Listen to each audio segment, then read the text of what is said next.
Well, hello there and welcome to your Newsmax Daily for a busy Tuesday, March 26th, 2024. National Science Appreciation Day in the US of A, which also marks the day that the polio vaccine was developed in 1953, saving countless lives. That is not a coincidence. They intentionally made National Science Appreciation Day on the day, the anniversary of the polio vaccine. One of the many landmark achievements that science and scientists have given to the world.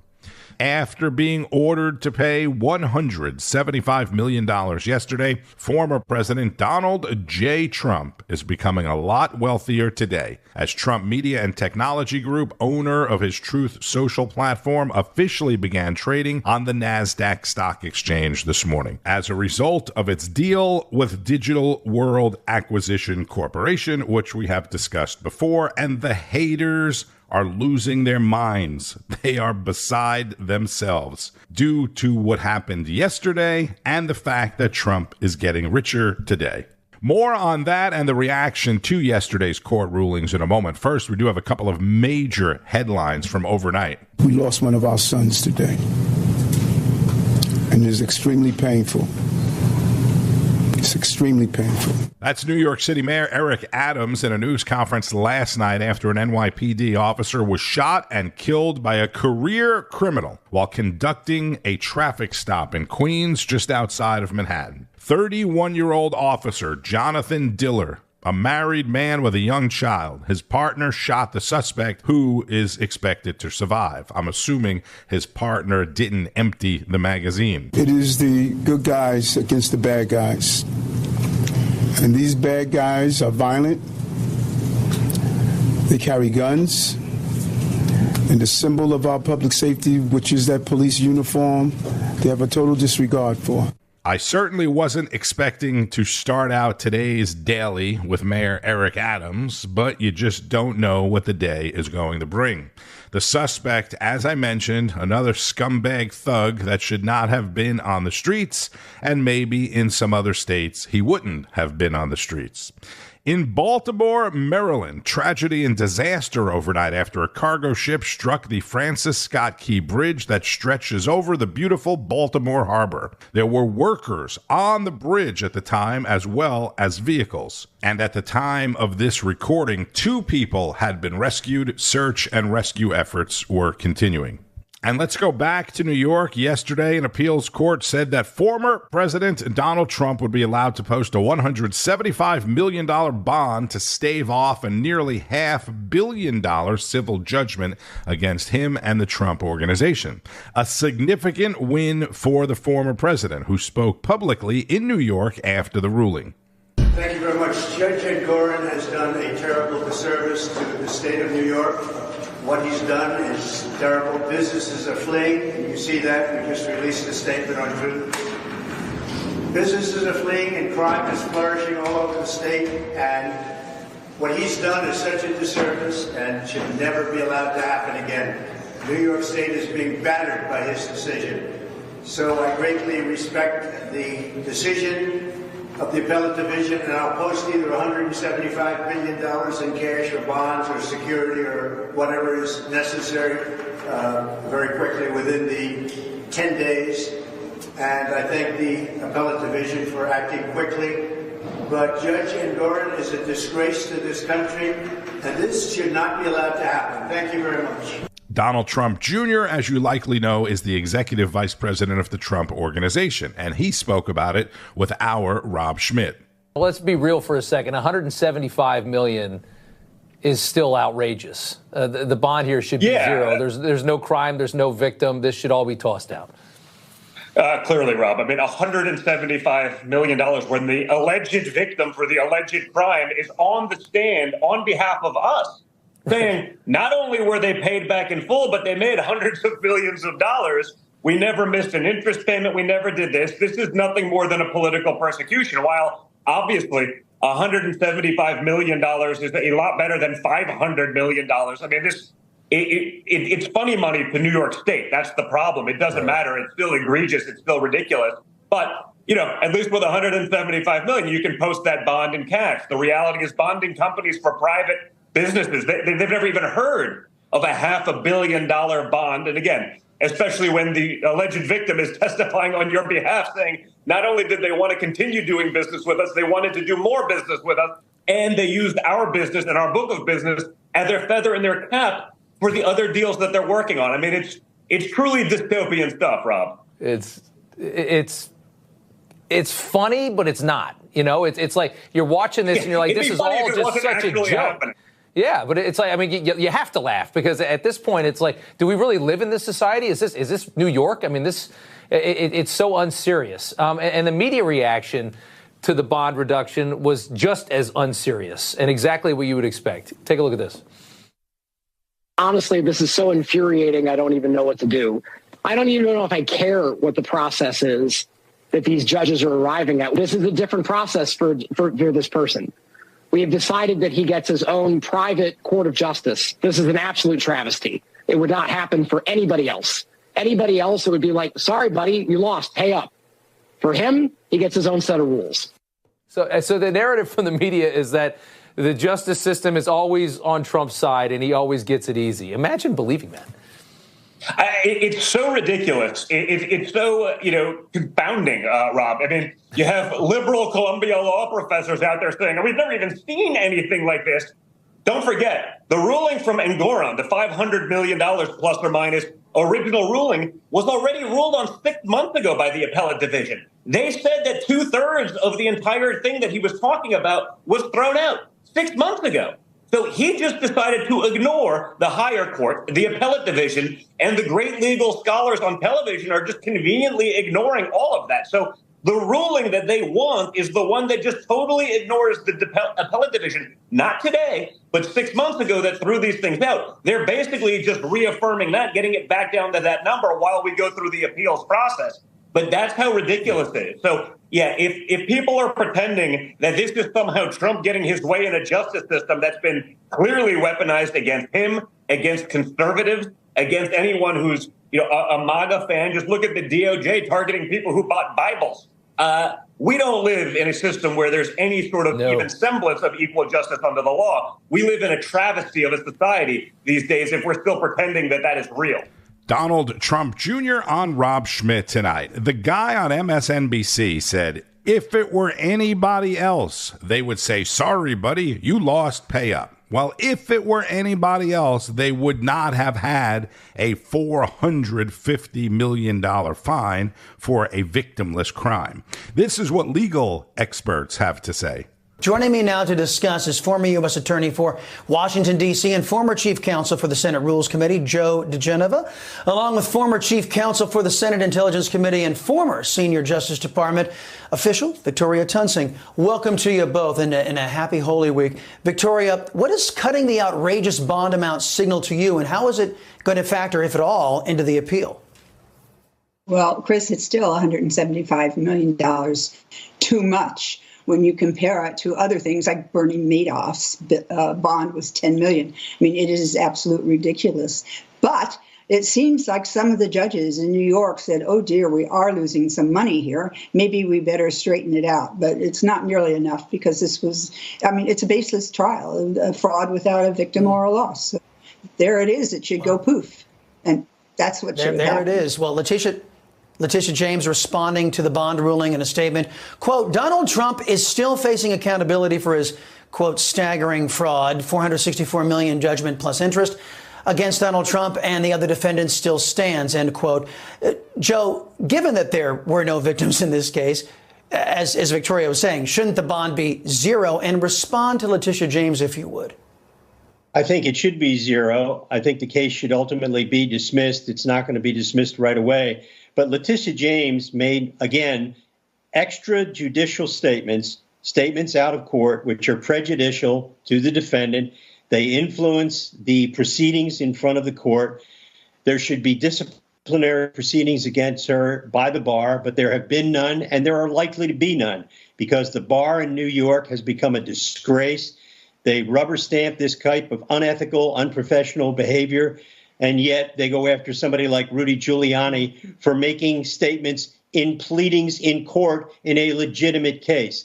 This is really disgusting. I think that Letitia James should be disbarred. But believe me, I have no hope that that's going to happen.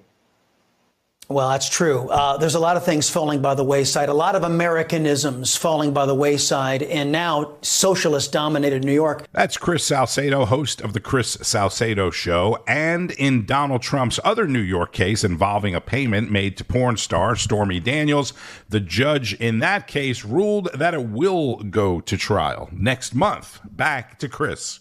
Victoria, in Manhattan, DA Alvin Bragg, speaking of which, his case against Trump, the trial date has been pushed back to April 15th. This after U.S. Attorney's Office for the Southern District of New York turning over, just 100,000 documents.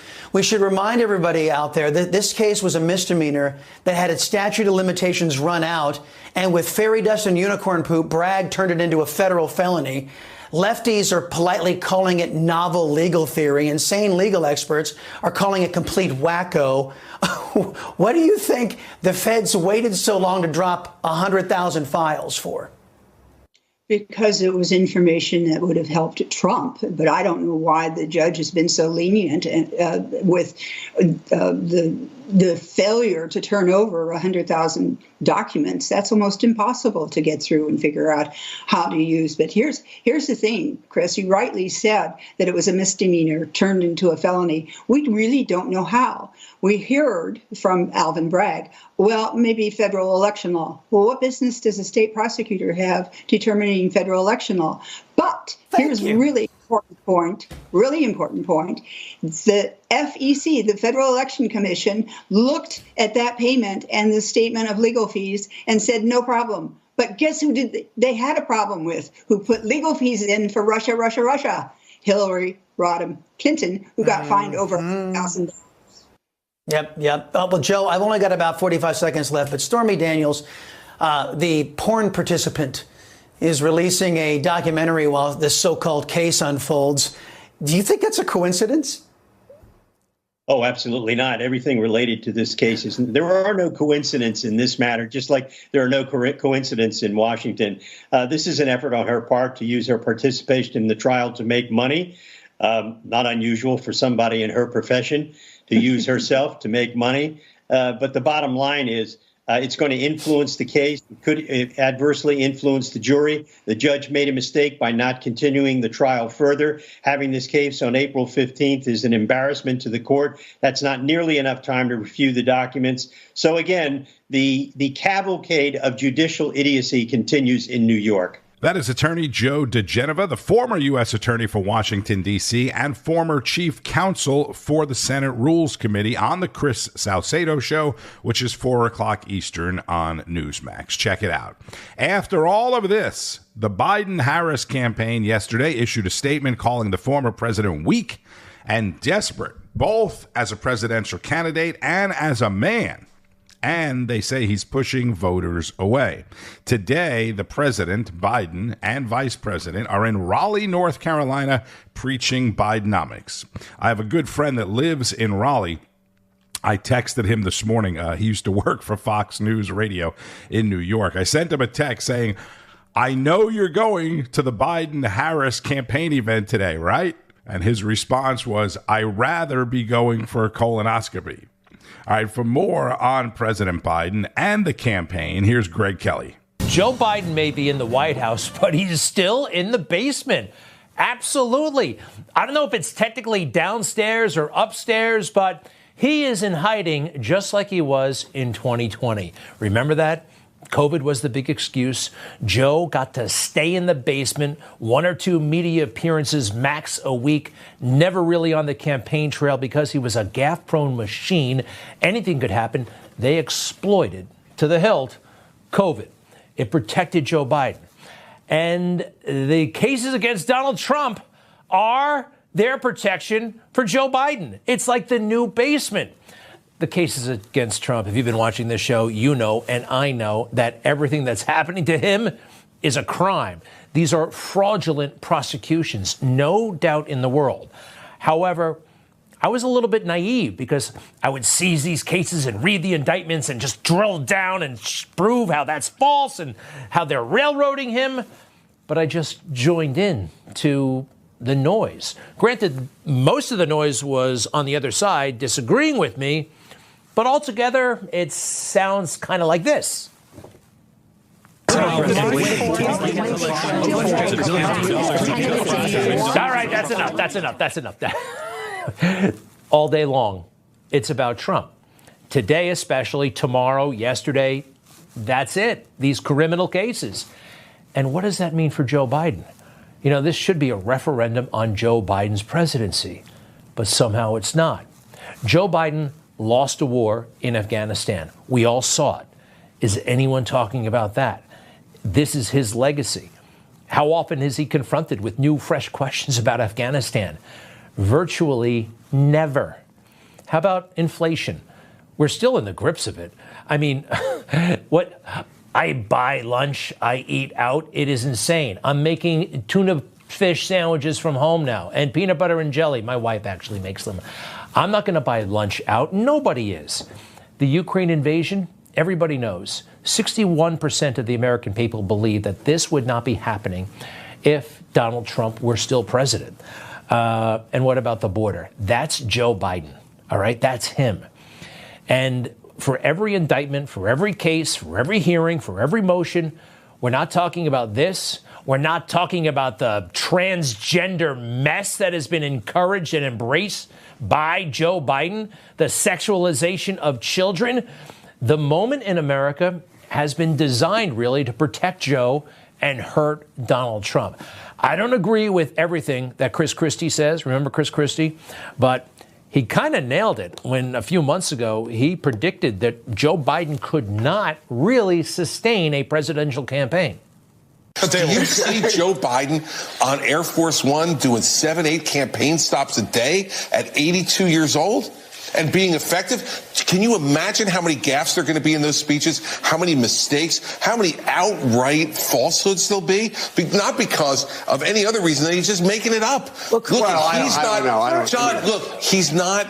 is not capable of running a traditional American race. It's totally right. COVID kept him off the campaign trail in 2020, and now Donald Trump's indictments and these phony cases against him, well, the scrutiny is off of Joe Biden. And, you know, it's quite apparent now that Trump is not going to get convicted in any serious way, at least before the election. And I thought, great, okay, then this has worked to his favor and he's enhanced in the polls. But they still have kind of dirtied him up, right? I mean, if you falsely accuse somebody, you kind of dirty them up. You also rough them up, literally arresting somebody, tie them up, take them off the campaign trail.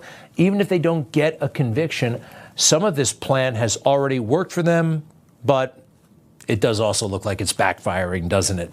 That's the great Greg Kelly, host of Greg Kelly Reports, 9 o'clock Eastern on Newsmax. So I started out with Trump Media and Technology, right? That is the company that owns Trump's Truth Social platform that agreed to a deal with Digital World Acquisition to go public. People have been talking about it. It's been in the news for months and months. And after a lot of ups and downs, the Digital World stock went up 35% yesterday. The new combined company with Trump, which went public today under the symbol DJT, as in Donald J. Trump, which is going to be a little confusing because that's also the symbol for Dow Jones Transports, but Trump stock is trading on the NASDAQ, and it is skyrocketing up about 40% after yesterday's 35% increase.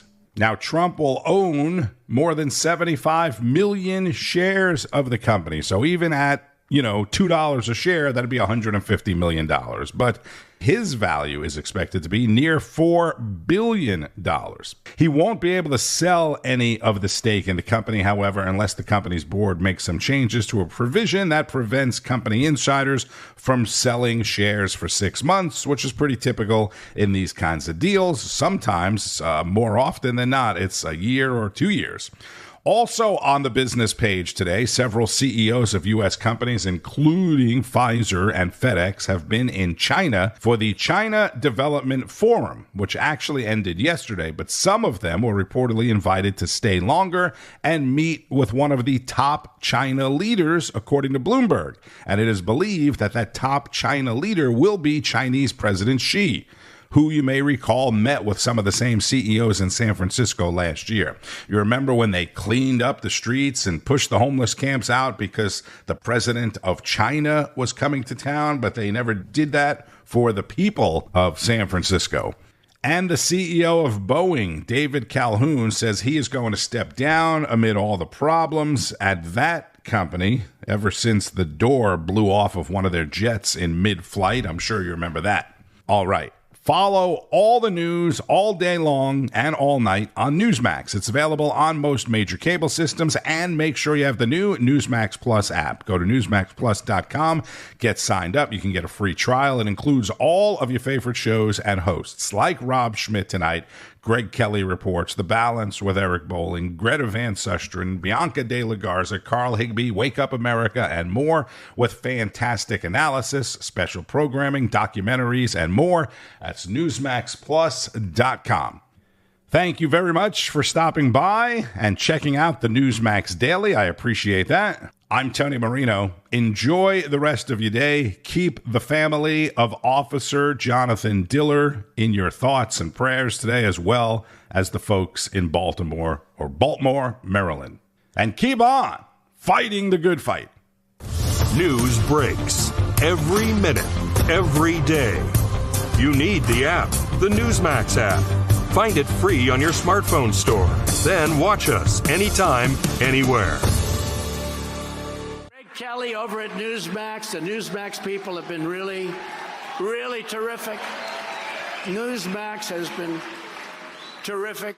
President Trump is right. Millions are tired of Fox, and they're switching to Newsmax Plus. It's the fastest growing streaming service in America. You don't need woke Disney and Hulu anymore. Just get Newsmax Plus. Watch the best shows like Greg Kelly, Rob Schmitt, Greta Van Susteren, and Eric Bolling. And get incredible analysis from Dick Morris, Alan Dershowitz, Carrie Lake, Mike Huckabee, and more. It's free to start. So go to newsmaxplus.com now to sign up and watch Newsmax anytime, anywhere.